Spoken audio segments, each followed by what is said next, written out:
Assalamualaikum. I am back again with some new very important words. You can say conjunctions. आज हम कुछ conjunctions discuss करेंगे. मैं सब conjunctions तो इस वीडियो में डिस्कस नहीं कर सकूंगी क्योंकि अभी ये वीडियो बहुत ज़्यादा लंबी हो जानी है. सो मैं थोड़ा इसको शॉर्ट रखूंगी और टू द पॉइंट बात करूंगी. यहाँ पे मैं कुछ conjunctions आपके साथ डिस्कस करूंगी. conjunctions होते हैं लिंकिंग वर्ड्स. ठीक है, लिंकिंग वर्ड्स से मुराद ये है कि ऐसे वर्ड्स जो आपके या तो दो फ्रेजेस को आपस में जोड़ रहे होते हैं या दो सेंटेंसेस को आपस में जोड़ रहे होते हैं. सो लेट्स सी, हम जब उनको विद एग्जांपल्स करेंगे तो आपको ज़्यादा अच्छी तरह समझ आ जाएगी कि कंजंक्शंस बेसिकली होते क्या हैं. So let's start. First word is although. You can see here although. Although का मतलब होता है अगरचे और इवन दो का मतलब भी अगरचे ही होता है. ठीक है, इन दोनों में कोई ख़ास फ़र्क नहीं है लेकिन फिर भी मेंशन करना ज़रूरी था. एक बिल्कुल छोटा सा फ़र्क होता है, वो मैं आपको बताऊंगी क्या होता है, लेकिन बहुत कोई ख़ास फ़र्क नहीं होता. ये आपकी मर्ज़ी, आप सेंटेंस में ऑल्दो यूज़ करो या इवन दो यूज़ करो, इसमें कोई इतने मसले वाली बात नहीं है. लेकिन ज़्यादातर ऑल्दो ही यूज़ हो रहा होता है. कुछ लोग इवन दो भी यूज़ करते हैं. तो फ़र्क मैं आपको बता देती हूँ. फ़र्क सिर्फ ये है कि ऑल्दो जब यूज़ करते हैं तो किसी बात पे इतना लाइक एम्फसाइज नहीं करते, यानी ज़ोर नहीं दिया जाता. दिया जाता है ज़ोर, लेकिन बहुत ज़्यादा ज़ोर नहीं दिया जाता उस बात पे. लेकिन इवन दो जब कहते हैं तो थोड़ा सा ज़्यादा उस बात पे ज़ोर दिया जाता है. सो हम एग्जाम्पल लेते हैं. Let's take an example. Although she spoke very quietly, he understood every word. यानी देखें, ऑल्दो का मतलब मैंने आपको बताया अगरचे. हम इसकी ट्रांसलेशन करते हैं कि अगरचे वो कोई लड़की है, ठीक है, वो बहुत आहिस्ता बोली. कि कोई लड़की है, उसने कोई बात की है तो वो बहुत आहिस्ता की है. तो देखिए, अगर कोई इंसान आहिस्ता बात करता है तो दूसरे इंसान के लिए थोड़ा मुश्किल होता है उसको समझना. लेकिन इस सेंटेंस में ये कहा जा रहा है कि although she spoke very quietly, अगरचे वो बहुत आहिस्ता बोली, ही अंडरस्टूड एवरी वर्ड, लेकिन वो उसकी बात समझ गया, यानी उसका जो हर लफ्ज़ था, ठीक है, उसकी हर बात वो समझ गया. अच्छा, यहाँ पे देखें, वही मैंने कहा ना कि नॉर्मली ऐसे होता है कि एक इंसान जब बात करता है तो दूसरे को समझने में मुश्किल होती है अगर एक इंसान आहिस्ता बात कर रहा हो. ठीक है, मतलब धीमी आवाज़ में, क्वाइटली. लेकिन यहाँ पे कहा जा रहा है कि वो आहिस्ता बोली है लेकिन फिर भी सुनने वाला जो था, ठीक है, वो लड़का वट जो भी था, उसको उसकी सारी बात की समझ आई. तो यहाँ पे ऑल्दो का मतलब होगा अगरचे. अगरचे वो बहुत आहिस्ता बोली लेकिन फिर भी उसने, यानी उस लड़के ने जो दूसरा सुनने वाला था, वो उसका हर लफ्ज़ समझा. He understood every word. So यहाँ पे आप ऑल इवन दो भी यूज़ कर सकते हैं ऑल्दो की जगह. देखिए, even though she spoke very quietly, he understood every word. वही सेम वही मीनिंग है. अगरचे वो बहुत आहिस्ता बोली लेकिन वो उसका हर लफ्ज़ यानी हर बात समझ गया. सो आई होप आपको इसका मीनिंग पता चल गया होगा. ऑल्दो के लिए आपने नाटी उर्दू सीसीएल में अगरचे वर्ड यूज़ करना है. आपके पास अगर सेगमेंट में, डायलॉग में ऑल्दो या इवन दो, इन दोनों में से कोई भी आता है, ठीक है, सो आपने उसके लिए अगरचे वर्ड ही यूज़ करना है जब आप उसकी उर्दू में ट्रांसलेशन करेंगे. और अगर उर्दू में आता है तो आपको याद होना चाहिए कि अगरचे के लिए इवन दो या ऑल्दो आपने यूज़ करना है. So let's move to the next word, specially. Specially के लिए आप ख़ास तौर पर भी कह सकते हैं, खसूसन भी कह सकते हैं, खसूसी तौर पर भी. ठीक है, हर इंसान की अपनी नेचर होती है. कोई खसूसन वर्ड ज़्यादा यूज़ करता है, कोई खसूसी तौर पर. सो एज़ यू विश, आप कुछ भी इसको कह सकते हैं. एग्जाम्पल लेते हैं. I cook this meal specially for you. जैसे अगर मेरी कोई फ्रेंड है, वो मेरे घर आती है और उसके लिए मैं खाना बनाती हूँ, तो उसको मैं कह सकती हूँ कि ये खाना मैंने ख़ास तौर पर तुम्हारे लिए बनाया. मतलब मेरे कहने का मतलब ये होगा कि वैसे मैं ना बनाती, लेकिन ये खाना मैंने तुम्हारे लिए ख़ास तौर पर बनाया. ठीक है, so I cooked this meal specially for you.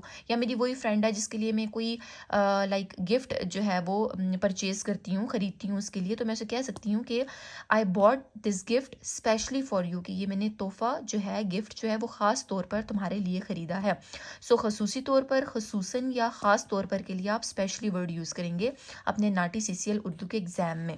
Next word is since. अच्छा, इसको आपने बहुत गौर से समझना है. आई होप आपको ऑल्दो एंड स्पेशली का तो पहले से भी पता होगा, लेकिन बताना ज़रूरी था एज अ कंजंक्शन. लेकिन सिंस को यहाँ पे आपने, इस पे ज़्यादा आपने फोकस करना है. मे बी आपको पहले इतना इसमें ना फ़र्क पता हो. देखिए, इसके दो मतलब होते हैं. एक तो होता है एक ख़ास वक्त से, अभी हम एग्जाम्पल के साथ समझेंगे, और एक एक इसका मीनिंग होता है चूंकि. सबसे पहले हम इसका पहला जो मीनिंग है उसको एग्जाम्पल के साथ समझते हैं. एक ख़ास वक्त से. I have been waiting for you since 10 AM. I have been waiting for you since 10 AM कि मैं, अब फॉर एग्जांपल मैं हूँ, मैं अपनी फ्रेंड का वेट कर रही हूँ। हमने पहले से कोई कमिटमेंट की थी कि हम किसी रेस्टोरेंट में मिलेंगे या वट एवर, किसी पार्क गार्डन कहीं पे भी हम मिलेंगे, ठीक है। और हम जो है वो 10 बजे सुबह के मिलेंगे, ठीक है। मैं चली जाती हूँ, मैं 10 बजे से उसका वेट करती हूँ, 11 बज जाते हैं, 12 बज जाते हैं, मे बी 1 बज जाता है दिन का, और वो नहीं आती। और वेट करते करते मैं थक जाती हूँ, मैं उसको कॉल करती हूँ कि तुम कहाँ हो।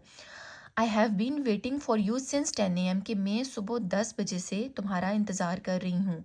तो देखें 10 बजे से, तो यहाँ पे आप कहेंगे सिंस 10 AM। आप यहाँ पे ये नहीं कहेंगे फ्रॉम 10 AM, वो बिल्कुल गलत होगा। और वही बात कि नाटी उर्दू CCL एग्ज़ाम में अगर इस तरह का कुछ आ जाता है कि मैं 10 बजे से तुम्हारा इंतज़ार कर रही हूँ या कर रहा हूँ, या 10 बजे से कुछ भी हो रहा है, कोई भी काम हो रहा है, और आप उसे सिंस की जगह फ्रॉम कह देते हैं, तो वो तो गलत होगा ऑब्वियसली, और आपके मार्क्स जो है वहाँ पे कट सकते हैं, डिडक्ट हो सकते हैं। सो आपने इस ग्रामर, ये जो ग्रामेटिकल चीज़ें हैं, आपने इनका खास तौर पर ख्याल रखना है, क्योंकि ये चीज़ें अगर आपको नहीं आएंगी, आप ट्रांसलेशन सही नहीं करेंगे, सिंस की जगह फ्रॉम लगा लेंगे या कुछ और लगा लेंगे, इट मीन्स के जो आपका चेक करने वाला होगा इंसान, इन्विजिलेटर, वो आपके मार्क्स काट देगा। उसको समझ आ जाएगी कि आपको सही इंग्लिश की ट्रांसलेशन या उर्दू की ट्रांसलेशन नहीं करनी आ रही। सो आपने एक एक्यूरेट वे में ट्रांसलेशन करनी है। सो वही बात कि I have been waiting for you since 10 AM, ये एक्यूरेट इसका सेंटेंस स्ट्रक्चर होगा कि मैं सुबह 10 बजे से तुम्हारा इंतज़ार कर रही हूँ। तो ये तो देखिए खास वक्त से, यानी यहाँ पे खास वक्त मेंशन है 10 AM, कोई भी टाइम हो सकता था, 12 AM, like 11 PM, what ever, लेकिन एक ख़ास वक्त से के लिए आपने सिंस 10 AM यूज़ करना है। इसके अलावा आप इसकी एग्जांपल देखें, ये भी ले सकते हैं एक ख़ास वक्त से। फॉर एग्जांपल कोई हस्बैंड वाइफ है और लाइक लड़की है, ठीक है, वाइफ उसकी कोई फ्रेंड है, वो पूछती है अपनी फ्रेंड से कि लाइक तुम्हारी शादी कब हुई थी। तो वो जो लड़की है वो कहेगी कि we have been married since 1995 और वट एवर, कुछ भी कह दें, कि अपने हस्बैंड को और अपना वो बता रही है कि हम 1995 से मैरिड हैं, यानी शादीशुदा हैं। तो वही बात कि we have been married since 1995।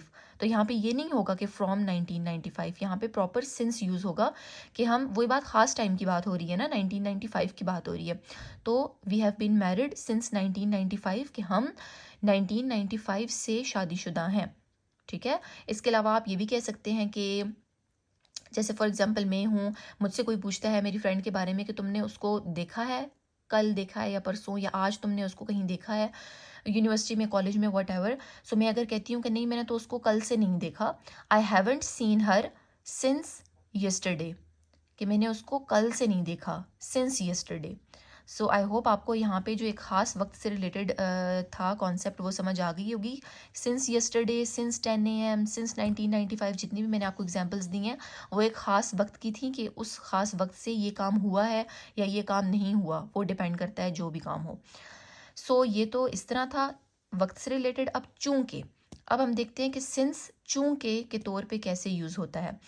Example के साथ हम समझेंगे, सिंस इट्स वेरी हॉट या इट इज़, ये जो इट्स मैंने इट एपोस्ट्रॉफी एस लिखा हुआ है, इसको आप इट इज़ भी पढ़ सकते हैं, लेकिन जल्दी में लोग स्पोकन जब लाइक जब बोल रहे होते हैं तो इट्स बोल देते हैं। Since it's very hot today let's turn on the air conditioner. For example मैं और मेरी फ्रेंड हैं, हम एक लाइक ड्राइव पे हैं, वो गाड़ी चला रही है, तो मैं उसे अगर कहती हूँ कि चूंकि आज बहुत गर्मी है या बहुत गर्म दिन है, ठीक है, since it's very hot today let's turn on the air conditioner, तो चलो एयर कंडीशनर AC ऑन कर देते हैं। तो चूंकि मतलब यहाँ पे आपको मतलब समझ आ गई होगी कि चूंकि आज बहुत गर्मी है तो एयर कंडीशनर यानी AC ऑन कर देते हैं। इसके अलावा मैं एक और एग्जांपल आपको देती हूँ, since you are tired you should rest, चूंकि तुम थके हुए हो तुम्हें आराम करना चाहिए।